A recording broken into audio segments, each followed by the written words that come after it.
ದೇಶದ ಹಿತದೃಷ್ಟಿಯಿಂದ ನಾನು ಬಿಜೆಪಿ ಮತ್ತೆ ವಾಪಸ್ ಬಂದಿದ್ದೀನಿ ಅಂತ ಹೇಳ್ತಾರೆ.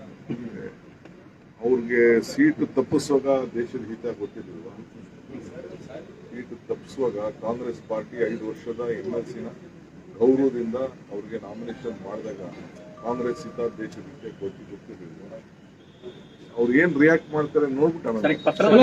ಕಾಂಗ್ರೆಸ್ ಪಾರ್ಟಿ ನಡೆಯುವಂತ ಸಿಸ್ಟಮೇ ಬೇರೆ, ಬಿಜೆಪಿ ನಡೆಯುವಂತ ಸಿಸ್ಟಮ್. ನಾನು ಈಗ ಮಾತಾಡಲ್ಲ. ಲೆಟ್ ಮೀ ನೀವು ಎಲ್ಲರ ಮೇಲೂ ನೀವು ಈ ತರ ಮಾತಾಡ್ತೀರಾ. ಈ ಸಂಘ ಅವ್ರ ಡ್ಯೂಟಿ, ಸಂಘದವ್ರು ಅವ್ರ ಸಂಘದವ್ರು ಕೆಲಸ ಮಾಡ್ತಾರೆ. ನಾವು ರಾಜಕಾರಣಿಗಳು, ನಾವು ರಾಜಕಾರಣಿ ಕೆಲಸ ಮಾಡಬೇಕು. ನಾನು ಜಗದೀಶ್ ಶೆಟ್ಟರ್ ಏನು ಹೋಗಿದಾರೋ ಅದು ಬೇರೆ ವಿಚಾರ. ಬೇರೆಯವರು ಜನ ಅವ್ರನ್ನ 35,000 ವೋಟಲ್ಲಿ ತಿರಸ್ಕರಿಸಿದ್ರು ಕೂಡ ನಾವು ಕಾಂಗ್ರೆಸ್ ಪಕ್ಷ ಬಹಳ ಗೌರವದಿಂದ ಅವ್ರನ್ನ ನಡೆಸ್ಕೊಂಡಿದ್ದೀವಿ. ಮಿಕ್ಕಿದ್ದು ಆತ್ಮಸಾಕ್ಷಿ ಮತ್ತು ಜನ